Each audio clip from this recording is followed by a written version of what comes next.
For 24 years, a tyrannical judge ruled the Georgia courtroom with arrogance, trampling on justice with bias and power. This continued until a brave attorney stood up, an act that led to her being handcuffed in court. Consumed with utter fury, will justice truly prevail when the underdog faces off against the entire system? The courtroom of Bellwood County, Georgia, was suffocating, as if the room had been drained of every ounce of hope. The cold, rigid chairs lined up in the narrow space reflected the gloom in the air, waiting for the fates to be cast into the deep abyss of injustice. The dim fluorescent lights overhead highlighted the yellow stains on the walls, a symbol of the relentless erosion of time and disappointment. There was no sound but the heavy footsteps of those involved in the trial.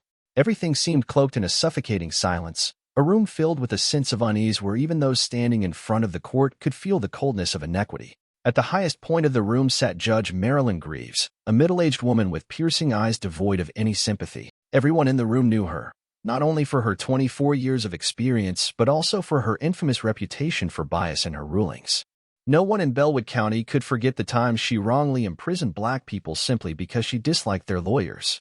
Cases with baseless charges were overturned by her cold, rigid decisions, showing no trace of humanity. She was the one who created a nightmare for those unjustly convicted, leaving this community to live in fear every time they entered this courtroom. The glances around, the heavy, tense stares, all pointed toward her as if they were familiar with the bitter rulings she would deliver, decisions prearranged, never changing. Julian Carter stepped into the Bellwood County courtroom with steady, deliberate steps, each one reflecting years of experience and composure. Though his hair had grayed and his face bore the subtle lines of age, his presence remained unwavering. His eyes, sharp and piercing, still held the clarity and focus that had earned him respect over his 25 years in law. He wore a perfectly tailored dark suit, fitting him as if it had been made for moments like this. His demeanor exuded calm confidence, every movement controlled, but beneath it, there was an undeniable tension. Today was no ordinary day. This wasn't just another case. This was a battle against one of his most dangerous adversaries, Judge Marilyn Greaves. Across from him stood Marcus Bell, a young man charged with armed robbery despite the weak circumstantial evidence against him. To Julian, Marcus was innocent, and he knew that he had to fight with everything he had to prove it. But the real challenge before him was Judge Greaves. Julian couldn't forget the look of disdain she had given him over the years, her cold, hateful gaze that seemed to say she could never forgive him for a past case, one where he had bested her, causing her public humiliation. It had happened 10 years ago. Julian had won a major lawsuit against a wealthy client of Greaves, a case that she had tried to manipulate for her benefit. His victory had been a blow to her, forcing her to face criticism not only from the public but from her peers as well. Since then, a deep resentment had festered between them. Every time Julian entered that courtroom, he knew that no matter how sharp his arguments were or how clear his evidence, Greaves would never view him fairly. She would never give him the impartial respect he deserved. But today, Julian knew he couldn't let her animosity sway the course of justice. This fight would not be easy, but he was ready. He had prepared himself for every possible challenge, from Greaves' ruthless tactics to the immense pressure that came with taking on a judge of her power. He understood the stakes better than anyone. This wasn't just about winning a case. It was about fighting for what was right, for standing up against the corruption and bias that had ruled this courtroom for far too long. As Julian stood in that courtroom, facing a battle that would test everything he had, he was resolute. This was his moment, not just for Marcus, but for every person who had ever been wronged by a system that cared more about power than fairness. And Julian Carter wasn't about to let that go unchallenged. Julian Carter tightened his grip on the file in his hand as he approached the podium, his pace slow and deliberate, every step echoing the weight of the moment. His face remained calm, but behind his composed exterior, his eyes betrayed the storm of emotions building within him: anger, frustration, and a profound sense of injustice. He had been in countless courtrooms over the years, but today felt different. Today, he wasn't just walking into a trial. He was stepping into the heart of corruption itself. He took a deep breath, trying to steady the fire rising inside him, and began his plea for the reconsideration of the contradictory evidence in the case against Marcus Bell, a young man with no prior criminal record accused of armed robbery. The charges against Marcus rested on a grainy, unclear video and the shaky testimony of an anonymous witness whose credibility was in question.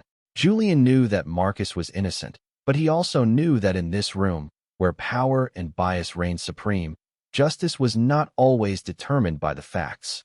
But before Julian could even complete his sentence, before he could finish saying the word evidence, the air was shattered by a sharp voice, a voice as cold and cutting as a blade. "Oh, for heaven's sake, not this holier-than-thou speech again." Marilyn Greaves sneered from her elevated position, her voice dripping with condescension. She crossed her legs, slamming the gavel down with such force that the sharp sound rang throughout the room, making everyone jump. The whole courtroom seemed to hold its breath as she leaned back in her chair, casting Julian a glance that could freeze the blood in anyone's veins.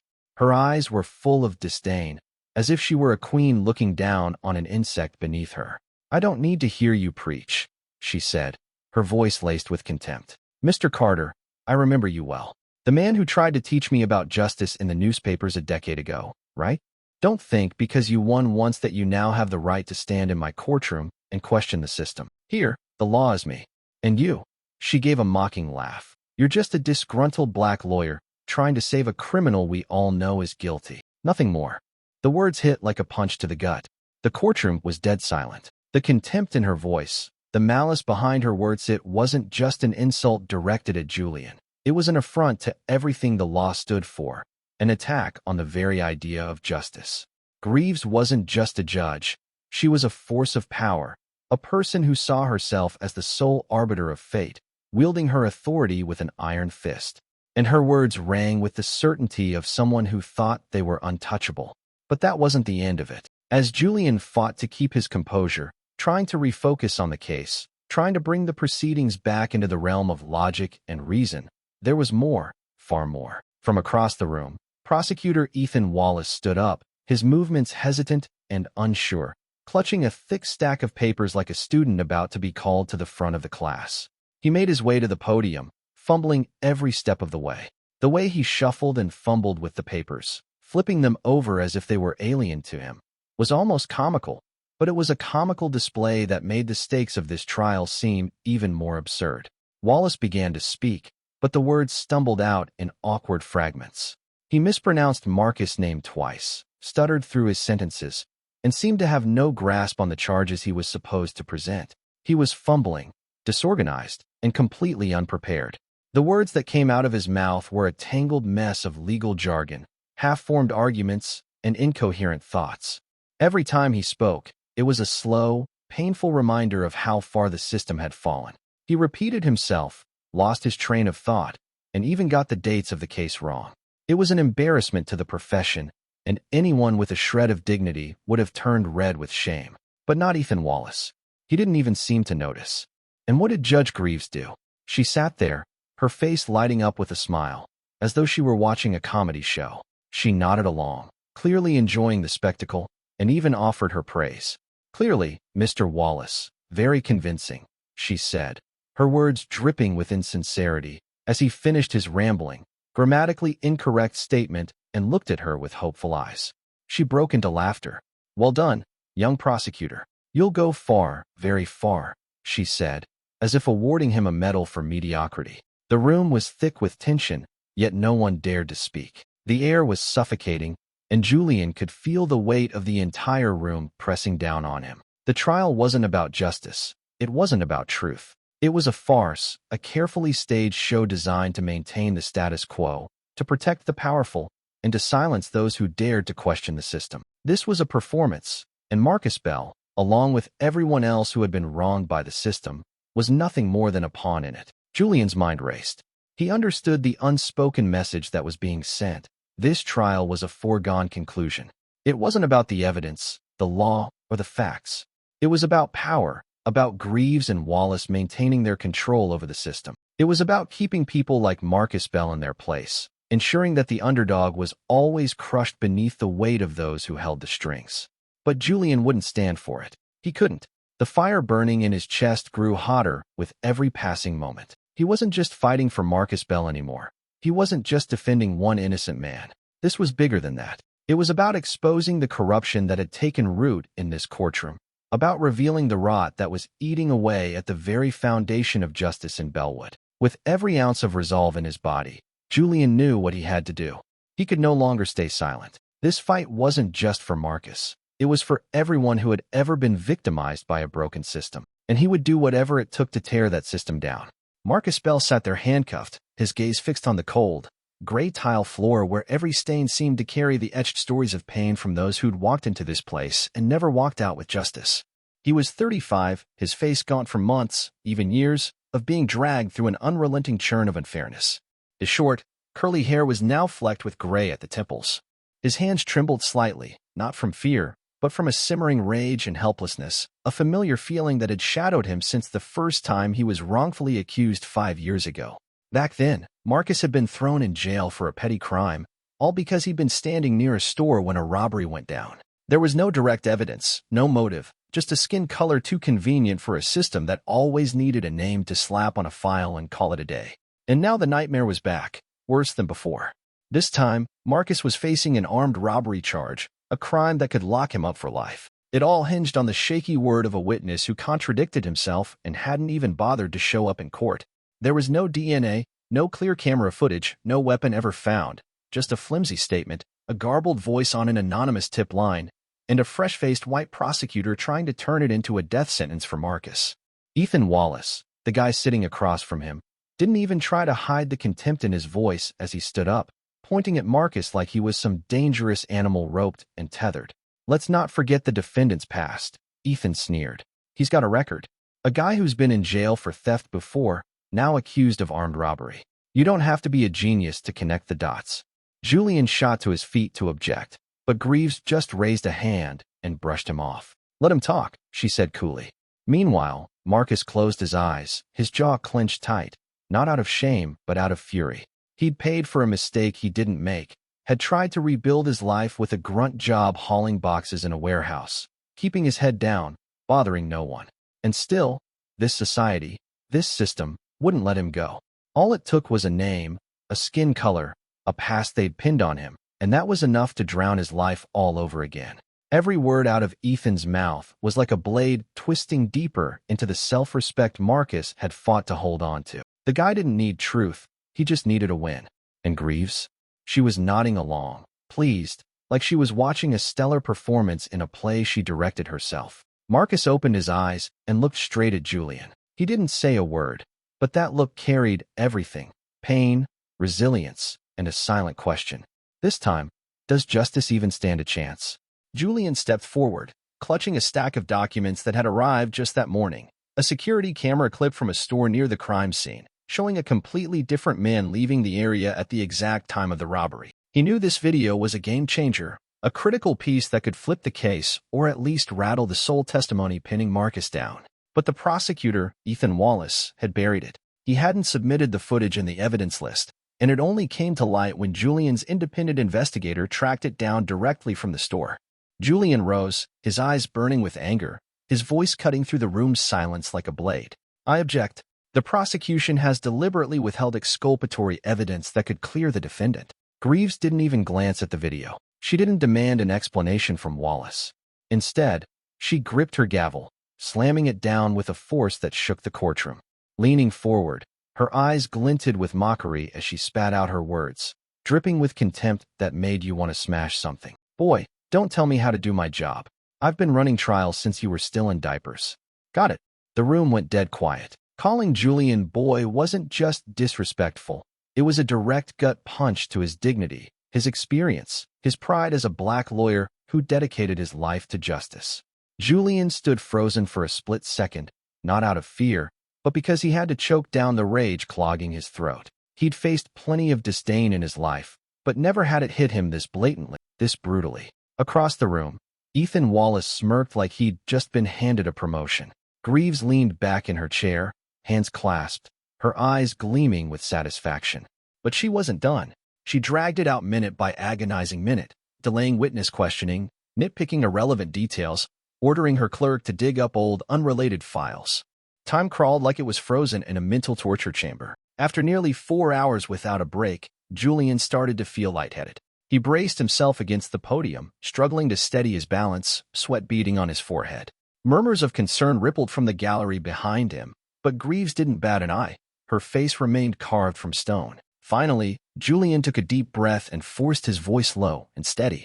"Your Honor, I request a recess to ensure the proceedings aren't compromised."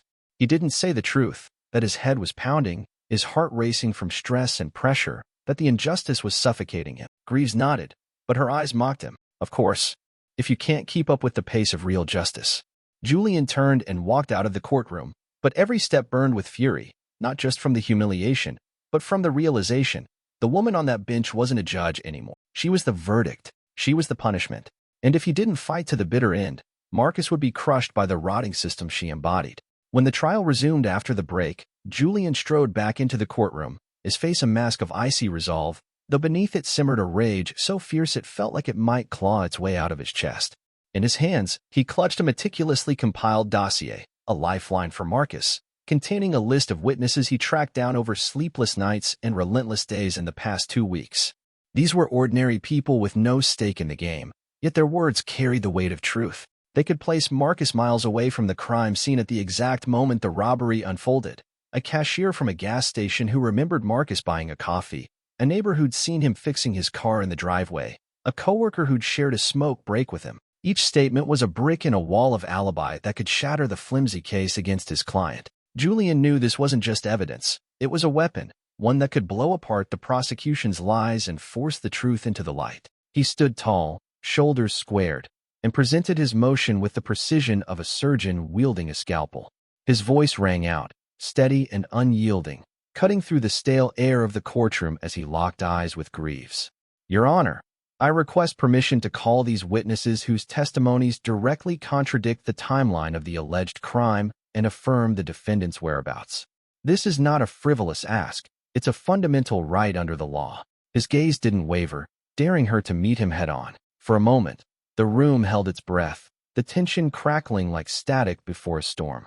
But Greaves didn't flinch. She barely moved. Her response came in the form of a lazy, contemptuous glance, her lips curling into a faint sneer as if Julian were a child tugging at her sleeve. She let out a long, theatrical sigh, heavy with exasperation, as though his very presence was an insult to her authority. Then, without a flicker of hesitation, she snatched up her gavel and brought it down with a thunderous crack that echoed off the walls like a gunshot. "Denied," she barked, her voice sharp enough to slice through steel. Julian froze, the words slamming into him like a fist. His mind reeled, struggling to process the absurdity of it. "Denied? Just like that?" He blinked, then stepped forward again, his voice rising with a controlled fury as he fought to keep his composure. "Your Honor, with all due respect, I must insist. The defense has a constitutional right to present witnesses. These individuals provide exculpatory evidence that directly challenges the prosecution's narrative. This isn't a request, it's a legal necessity." He held up the dossier, its pages trembling slightly in his grip, not from fear but from the sheer force of his conviction. Greaves didn't even glance at the papers. She didn't ask for clarification or demand Ethan Wallace counter the claim. Instead, she leaned forward, her elbows resting on the bench, her bony fingers steepled as her eyes narrowed into slits of pure disdain. The room seemed to shrink under the weight of her presence. When she spoke, her voice was a low, venomous growl, each word dripping with menace. "Listen to me, boy," she hissed, the insult landing like a whip crack. "I am the law here. You think you can waltz in with your little papers and tell me how this works? In Bellwood, the law isn't some dusty book on a shelf. It's not a bunch of fancy words you dug up to play hero. It's me. I decide what happens here. And I say, denied." The courtroom plunged into a suffocating silence, so thick it felt like the air had turned to lead. It wasn't reverence that hushed the room. It was disbelief, a collective gasp swallowed by the sheer audacity of her words. This wasn't justice. This wasn't even a pretense of a trial. It was a reign of terror by one woman, a grotesque spectacle where Greaves wielded her gavel like a scepter and her robe like a tyrant's cloak. Julian's fists clenched at his sides, knuckles whitening, veins pulsing in his neck as he fought the urge to explode. He knew the stakes. If he pushed too hard, she'd toss him out, maybe even hold him in contempt, leaving Marcus defenseless. But the injustice gnawed at him, a beast clawing at his ribs, begging to be unleashed. He turned to Marcus, desperate for a connection, a lifeline amid the chaos. Marcus sat motionless, his cuffed hands resting limply on his thighs, his eyes fixed on the scuffed floor, as if it held answers the world refused to give. His chest rose and fell with rapid, uneven breaths, each one a silent scream trapped in his lungs. Then, slowly he lifted his head. His bloodshot eyes met Julian's, glistening with unshed tears, and his lips parted just enough to whisper a sentence that sliced through the noise in Julian's head. "I don't have a chance, do I? Not here. Not with her." It wasn't a question. It was a dirge, a mournful acceptance of a fate sealed not by evidence or reason, but by the whims of a woman who turned a courtroom into her personal gallows. His voice cracked on the last word, and for a fleeting second, Marcus' stoic mask slipped, revealing the raw, hollow despair of a man who'd been broken too many times to count. Julian's hand shot out instinctively, gripping Marcus' shoulder with a force that belied the calm he tried to project. His fingers dug in, as if he could somehow pour his own resolve into his client, a final spark of defiance against the darkness closing in. But inside, Julian was a tempest, anger, guilt, and gnawing dread swirling into a storm he could barely contain. The air in the room thickened, heavy with the stench of corruption, a miasma of crushed hopes and trampled rights. It wasn't just tension anymore. It was a physical weight, a suffocating shroud of concrete and blood that pressed down on every soul present. From her perch, Greaves watched it all unfold with the cold indifference of a predator sizing up its prey. Her face was a slab of granite, unyielding and emotionless, but her eyes, those sharp, glinting eyes, burned with a smug satisfaction of absolute power. She leaned back in her chair, folding her arms with deliberate slowness, savoring the moment like a queen surveying a conquered land. Ethan Wallace, perched at the prosecution's table, didn't even bother to hide his glee. A smirk tugged at his lips as he scribbled meaningless notes, basking in the glow of Greaves's favor.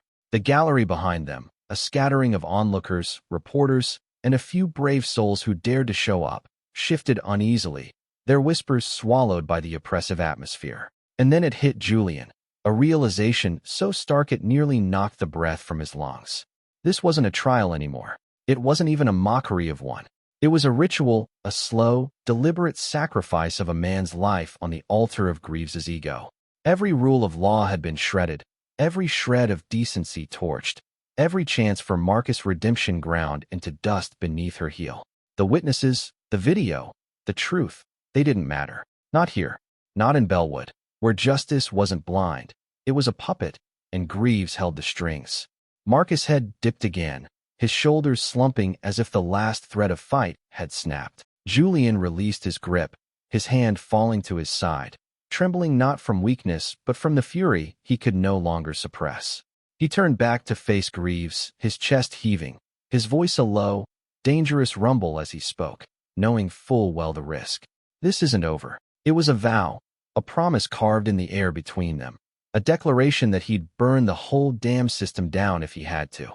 Because what was happening here wasn't just the destruction of one man. It was the public lynching of justice itself. And every person in that room bore witness to the blood on the floor. Julian straightened his spine, his eyes blazing with a sharpness that burned away any trace of quiet submission. He knew that if he didn't push back now, right here in this suffocating crucible of corruption, every ounce of effort he'd poured into this case would dissolve into a pathetic farce. He stared Greaves down, drawing a deep, steadying breath that filled his lungs with resolve, and then unleashed his voice, firm and commanding, a force that reverberated off the courtroom's drab walls. "Your Honor," he began, each word a deliberate hammer strike. "The prosecution has committed a grave violation of due process by failing to disclose critical evidence to the defense, as required by law. This is not merely an oversight. It's an egregious, unacceptable breach that has directly undermined my client's lawful rights." His statement landed like a formal indictment, impossible to dismiss, a thunderclap of defiance that echoed through the room. Julian wasn't just fighting for Marcus anymore. He was waging war for the sanctity of the law itself, for the principles he'd spent his entire life defending. Greaves' demeanor shifted in an instant. The detached boredom vanished from her face, replaced by something harder, more predatory. She sat up straighter, her posture rigid, but the look in her eyes wasn't one of concession. It was a dare, a silent gauntlet thrown down as if testing whether Julian had the guts to hold his ground. Across the room, Ethan Wallace faltered. The prosecutor's smug veneer cracked as his eyes darted nervously between the papers clutched in his sweaty hands and the unyielding figure of Julian. He swallowed hard, his Adam's apple bobbing, lips tightening into a thin line as he scrambled to regain his footing. I don't think I did anything wrong," Ethan stammered, his words clumsy and unconvincing, tripping over themselves in a desperate bid to salvage his credibility. The room could smell his inexperience, a greenhorn floundering in waters too deep for him to navigate. Julian didn't give him a second to squirm free. He pressed forward, his voice unwavering, a relentless tide crashing against Ethan's flimsy defenses. "This court mandates that the prosecution turn over all evidence the defense is entitled to review. Withholding it isn't just a mistake, it's a deliberate violation, a stain on these proceedings that cannot be ignored.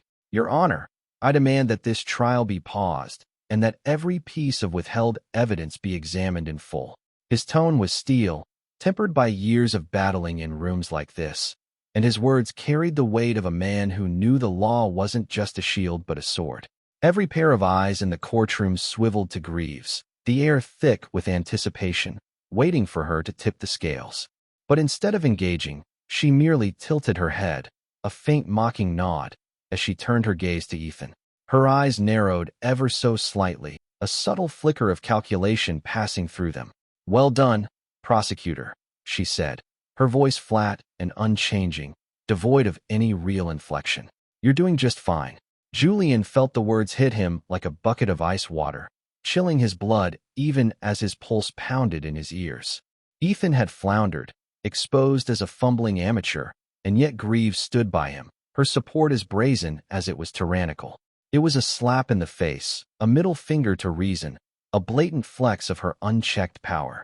But beneath the sting of that betrayal, Julian refused to let despair take root. He knew that even if she shielded Ethan, even if she twisted this courtroom into her personal domain, he'd struck a blow. The truth had been spoken aloud, carved into the record, and with every argument he leveled, he'd planted a seed of hope that justice might yet claw its way out of this rotting system. Greaves might have doubled down on protecting Ethan, but something in the room had shifted. The audience, once a mute assembly of puppets, stirred. They weren't just sitting there anymore, blank-faced and compliant. People exchanged glances, brows furrowed with doubt, whispers rustling like dry leaves. A few heads nodded in Julian's direction, their eyes carrying flickers of quiet support. A crack had formed in the monolith of Greaves's control, a sliver of light piercing the gloom. It wasn't a victory, not yet, but it was an opening, a foothold Julian could seize to keep fighting for Marcus. He stole a glance at his client. Marcus sat hunched, his cuffed hands trembling faintly, his face a mask of exhaustion and resignation. But when their eyes met, Julian saw a spark buried deep in those weary depths, a glimmer of belief, fragile but alive. Julian squared his shoulders, his resolve hardening into something unbreakable. The road ahead loomed long and treacherous, a battlefield strewn with obstacles Greaves would no doubt hurl in his path. But today, in this fleeting moment, he'd proven something vital. Justice could be battered, bruised, and buried, but it could never be silenced forever. Not as long as he still had breath to fight. Julian couldn't afford to wait another second. He knew this was his one shot, a narrow window to strike a decisive blow, to peel back the layers of corruption and manipulation Greaves had woven around this sham of a trial. He planted his feet firmly, refusing to let fear or the weight of injustice shake his resolve. "Your Honor," he declared, his voice booming through the courtroom with unshakable conviction, "I demand the immediate disclosure of the security camera footage from the store near the crime scene. This is footage the prosecution has deliberately concealed. This video unequivocally proves my client was not present at the time of the robbery. Withholding it isn't just a procedural misstep. It's a flagrant violation of due process and a calculated attempt to deceive this court and sabotage justice itself." Every eye in the room snapped to Greaves. The tension crackled like a live wire. The air grew taut, stretched to the breaking point, as the weight of Julian's words hung over the proceedings.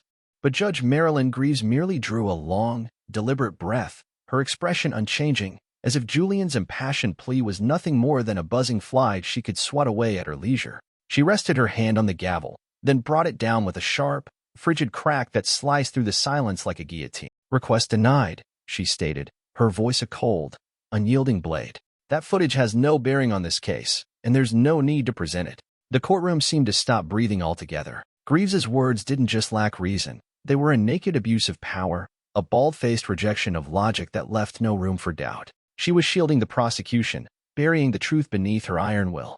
Julian could feel the deceit radiating from her, each syllable she uttered dripping with the arrogance of someone who believed herself untouchable. But he wouldn't let her slither away from this. He wouldn't let Marcus be cast back into the abyss of injustice, not again, not while he still had a pulse. Julian refused to back down. In a swift, deliberate motion, he pulled out his phone and began recording her ruling, capturing every damning word that spilled from her lips. This wasn't just a note for the record. It was a weapon, a concrete piece of evidence documenting her overreach. His eyes flared with a fierce determination, a fire that refused to be snuffed out. This wasn't a defeat. It was the first salvo in a reckoning against a system that had long claimed the right to toy with people's lives unchecked. Your Honor, Julian's voice rose again, louder now, stripped of any hesitation or fear, cutting through the room like a thunderclap. This ruling will be documented, and it will be reviewed. I will not allow this lack of transparency to vanish into thin air without consequence. He locked eyes with Greaves, staring her down not as a subordinate, but as an equal, as someone who saw through her facade, who recognized the fraud cloaked in judicial robes before him. She held her stony composure, her face an impassive mask, but Julian's gaze bore no trace of doubt. He had the tools to confront her now, and he wouldn't stop until the truth was dragged kicking and screaming into the light. In the oppressive stillness that followed, a spark of hope flared unexpectedly in Julian's chest. He knew Greaves might cling to her dominion within these walls, but his defiance had cracked the foundation of her control. That fracture was a chance, a slim, fragile opening for everyone in the room to glimpse the festering injustice they'd been forced to endure. The gallery shifted, a restless murmur rippling through the crowd. Eyes widened, heads turned, and a few brave souls leaned forward, their faces etched with something new, not just shock, but a dawning awareness. Julian hadn't just fought for Marcus in that moment. He'd ignited a broader war against the machinery of oppression grinding justice into dust. He glanced at Marcus, who sat slumped, his cuffed hands twitching faintly, his eyes fixed on the floor as if searching for his shred of meaning in the chaos. But when Marcus looked up, meeting Julian's gaze, there was a flicker there, a quiet, stubborn ember of faith amid the wreckage. Julian's jaw tightened, his resolve hardening into something adamantine. Greaves might have won this round, but the battle was far from over. The system might tower over them, a monolith of corruption and cruelty, but Julian had planted a seed of resistance. And he'd nurture it, fight for it, bleed for it, until the walls came crashing down or until he had nothing left to give. The atmosphere in the courtroom hung heavy, oppressive, as if each word from Greaves's lips had hacked away at the last threads of hope, leaving a void where justice should have stood. But amidst the suffocating weight, Julian sensed a shift, a subtle tremor in the air, faint but potent enough to ignite a spark within him. After recording Greaves's ruling, he turned back to Marcus, who sat in silence, his eyes locked on the floor, staring into an abyss carved by years of endured torment that had stripped him of strength and faith in any semblance of fairness. Then, without warning, Marcus' hand shot out, seizing Julian's with a grip that was both startling and profound. It wasn't just a gesture of gratitude. It was a plea, raw and desperate, a lifeline cast into the darkness. His voice, hoarse from strain and the pent-up dread that had festered too long, rasped out in a whisper, "You're my last hope." Those words pierced Julian like a blade, sinking deep into his chest and twisting there. He understood the stakes with brutal clarity. If he failed, Marcus wouldn't just lose his freedom. He'd lose the fragile belief that justice could ever exist for someone like him. Worse still, if Julian didn't fight to the bitter end, Marcus would be condemned to an eternity in the shadows of a system that had already chewed him up and spat him out. Julian met Marcus's gaze, locking onto those eyes that shimmered with despair, yet flickered with an inexplicable trust, a trust Julian couldn't bear to let fade. "We're not stopping, Marcus. I promise you that. We'll do whatever it takes to get justice," he said, his voice resolute, a vow forged in steel, unbreakable even under the crushing weight of the odds stacked against them. As he turned away, his eyes swept the room, catching a fleeting glance from a court clerk standing near the door. She ducked her head quickly, trying to mask her scrutiny, but not before Julian caught the glint of empathy in her expression. It was a look laden with meaning, quiet, restrained, but unmistakably sympathetic to his struggle. In that moment, Julian realized something vital. Not everyone in this system had been fully numbed by its corruption. There were still souls who clung to a belief in justice, even if they could only offer stolen glances, even if their voices remained silenced for now. That look wasn't random. It was a signal, a tacit acknowledgement that the rod of inequity couldn't be buried forever. It wasn't just a fleeting comfort. It was a beacon, a faint but undeniable glimmer of hope piercing the gloom of a place dominated by unchecked power and manipulation. Julian wasn't merely fighting for Marcus anymore. He was battling for everyone trapped in this machine, for the voiceless, for those drowning in an injustice they were powerless to change. The clerk's silent support, the weight of Marcus' trust, the murmur of unease rippling through the gallery, it all fueled him. Strength surged through his veins, born from those quiet affirmations, and in that instant, his resolve crystallized into something fiercer than ever before. This war was far from over, and no one, not Greaves, not the system, not the suffocating despair, could strip him of his faith in justice. He straightened his shoulders, broadening as if bearing the weight of every wronged soul in that room. The fight ahead loomed like a storm on the horizon, dark and relentless, but Julian welcomed it. He'd claw through the mire, tear down the walls, and drag the truth into the open, no matter the cost. Because in that courtroom, amid the wreckage of fairness, he'd found something worth more than a victory, a purpose. And with that, he knew he'd never let them take it away. The courtroom plunged back into a breathless tension, the air thick with the weight of impending doom. From her elevated perch, Judge Marilyn Greaves narrowed her eyes, fixing Julian with a glare that didn't bother to mask her contempt. She toyed with the gavel in her hand, twirling it briefly before slamming it down with a piercing, icy clang, a warning shot that reverberated through the room. "What do you think you're doing?" she snapped, her voice laced with menace, each word a coiled threat. "If you keep disrupting and defying this court's orders, I'll have you removed from this room faster than you can blink." The words struck Julian like a blow to his pride, a deliberate attempt to strangle his efforts in the stifling atmosphere she commanded. Her stare was a challenge, brimming with the arrogance of unchecked power, as if to proclaim that she alone was the law here. But she didn't stop at intimidation. She aimed to degrade him. "You're just a wannabe hero," she sneered, her tone venomous, dripping with scorn. "A grandstander who loves picking fights with authority with no shred of reason to back it up." Her words were a direct assault on Julian's dignity, a calculated move to snuff out the ember of hope he'd been nurturing against all odds. Not one to let the moment pass, Ethan Wallace leapt to his feet, seizing Greaves's cue with relish. He turned on Julian with a ferocity fueled by spite. "He doesn't belong here." Ethan spat, his voice thick with loathing. "Let's not forget the case 10 years ago when Julian Carter won and humiliated Judge Greaves in front of the entire county. He's nothing but a fame-hungry lawyer who will trample justice itself to get his name in lights."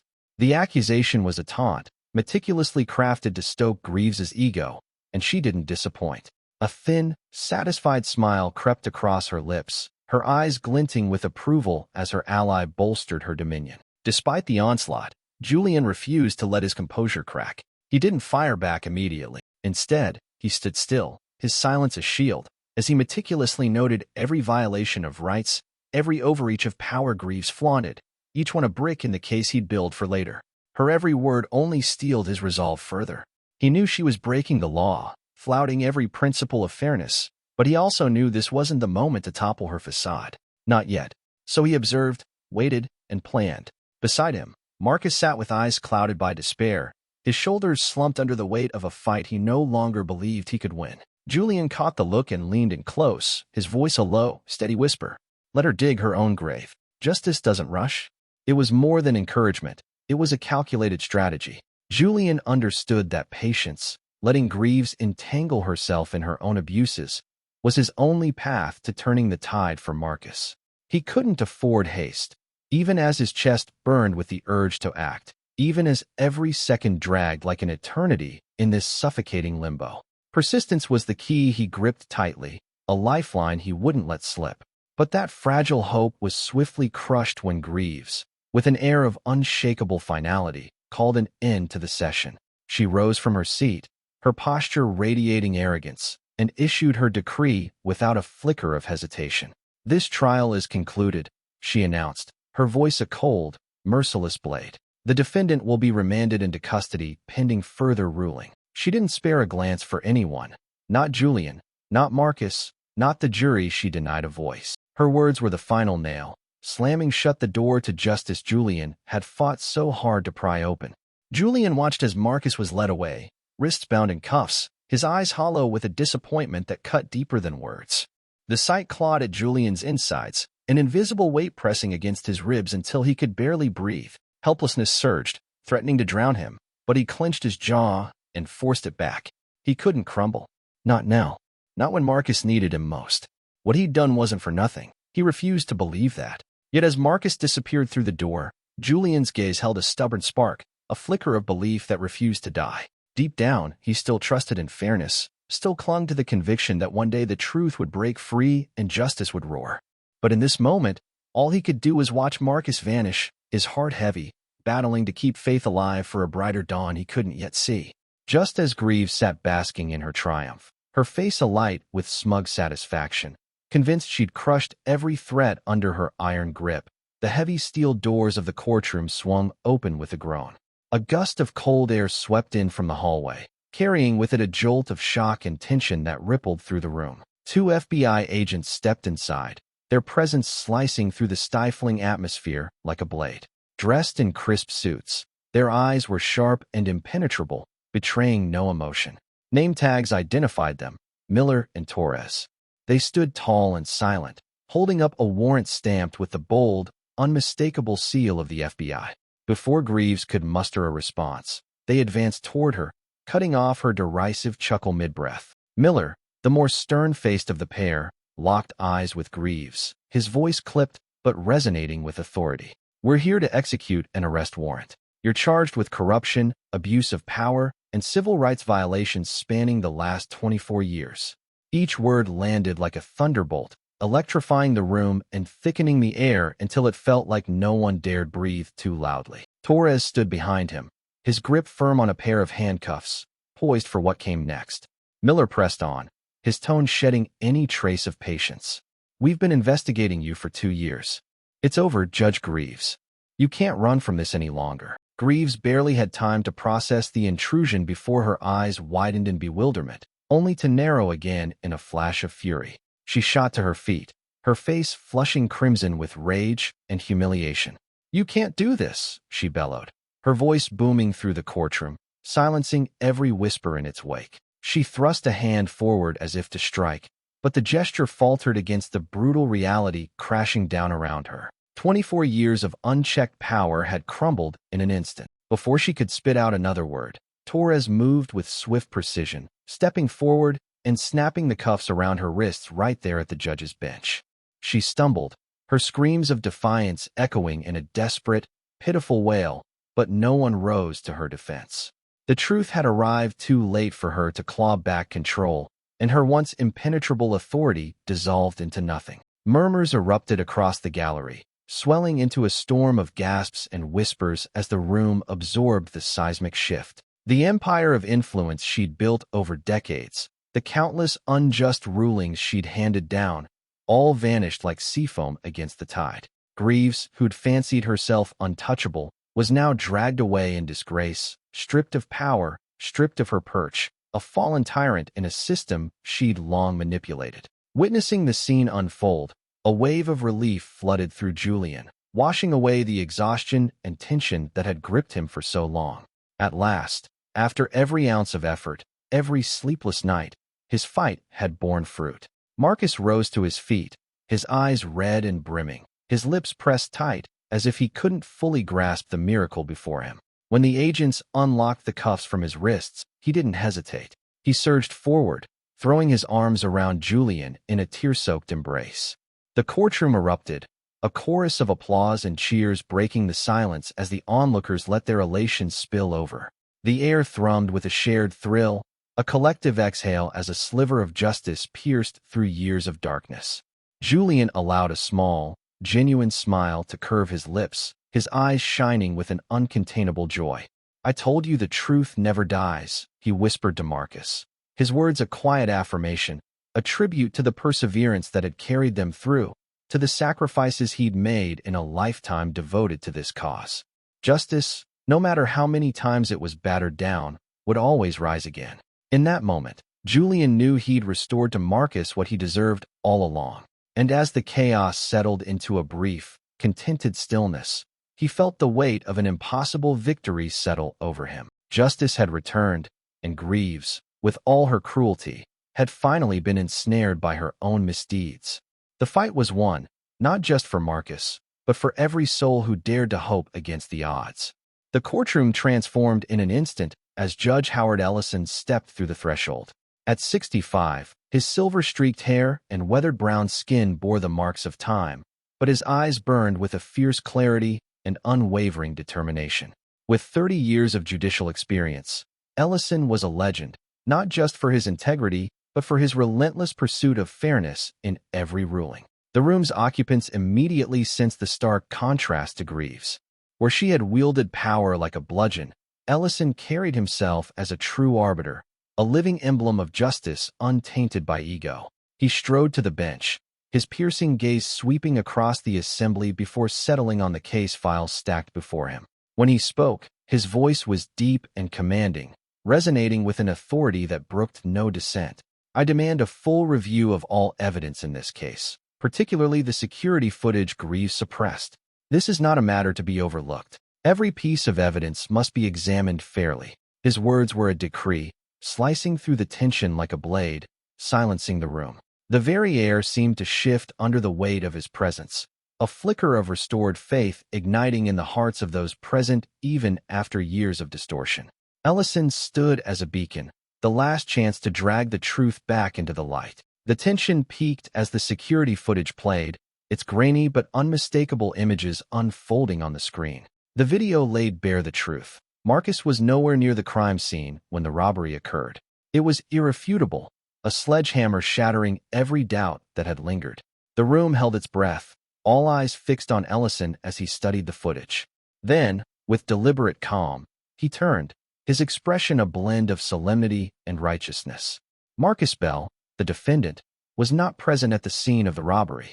I declare him not guilty. The courtroom erupted, a wave of sound crashing through the silence. But Ellison raised a hand, his demeanor steady. This system failed you, he continued, his voice cutting through the noise. And on its behalf, I apologize. Too much pain, too many wrongs have been inflicted here.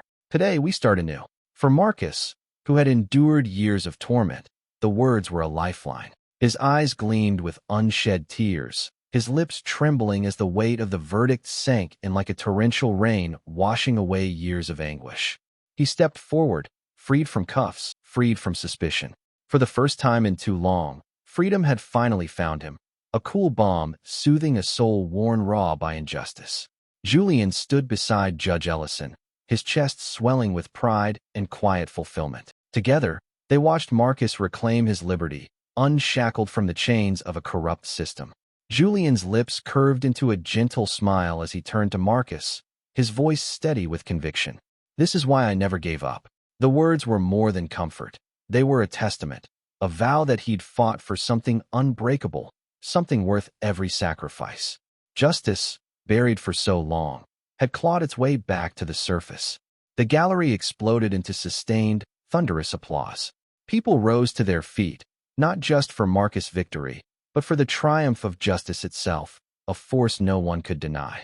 Julian, Ellison, and every soul who'd stood for what was right shared in the satisfaction of seeing fairness restored after years of corruption and abuse.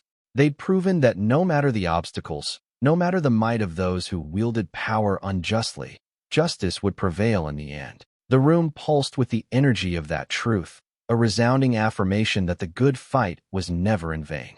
Greaves could never have imagined that the empire of power she'd meticulously constructed over 24 years would collapse so swiftly, so utterly. After a rigorous investigation and damning testimonies from witnesses, she was sentenced to 15 years in prison for a litany of grave offenses: corruption, abuse of authority, and systematic violations of civil rights.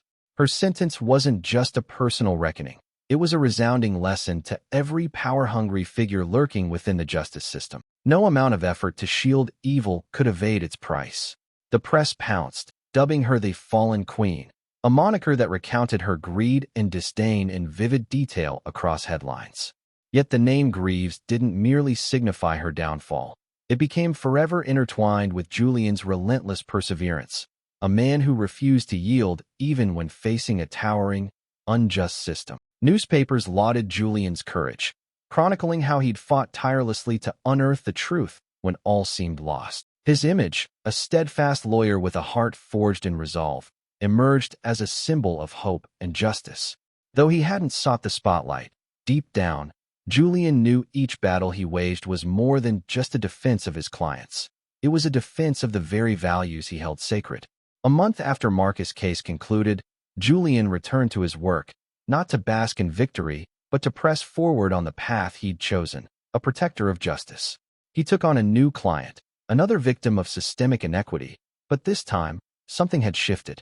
Julian felt seasoned, tempered by experience.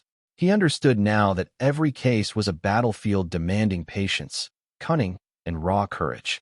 Late at night, after a grueling day, Julian sat down with his journal, pouring out the thoughts and emotions that had simmered since his clash with Greaves. "Each case is a fight, and I won't stop," he wrote, the ink etching a promise into the page. Those words weren't just a reminder of his mission. They were a pact with himself, a vow that no matter how many trials or tribulations lay ahead, he'd never back down. Marcus' story didn't end in the courtroom. After his exoneration, he didn't retreat to his old life. He forged a new one, determined to give back. He began working within his community, aiding those who, like him, had been wronged by an unforgiving system. He founded a small organization, a haven where the marginalized, those shoved into society's shadows, could find support and understanding. Marcus knew the sting of abandonment better than anyone, and he resolved to do everything in his power to shield others from that same fate, to amplify the voiceless. The tale closed with a powerful, uplifting message. The truth can be buried, but as long as one person stands, justice will endure. It wasn't just Marcus' creed. It was the rallying cry of Julian, of everyone who'd fought in this saga. Justice might falter, might be smothered under layers of corruption, but it never truly dies. It waits, patient and resilient, for someone bold enough to rise and champion it. And when that moment comes, the truth will always triumph, no matter how fiercely the system tries to crush it. In our lives today, we often face challenges and hardships that feel impossible to overcome. But here's the thing. Every day is a fresh chance to rewrite your own story. Setbacks aren't the end. They're valuable lessons that shape us, making us stronger and more resilient. Hold on to this truth.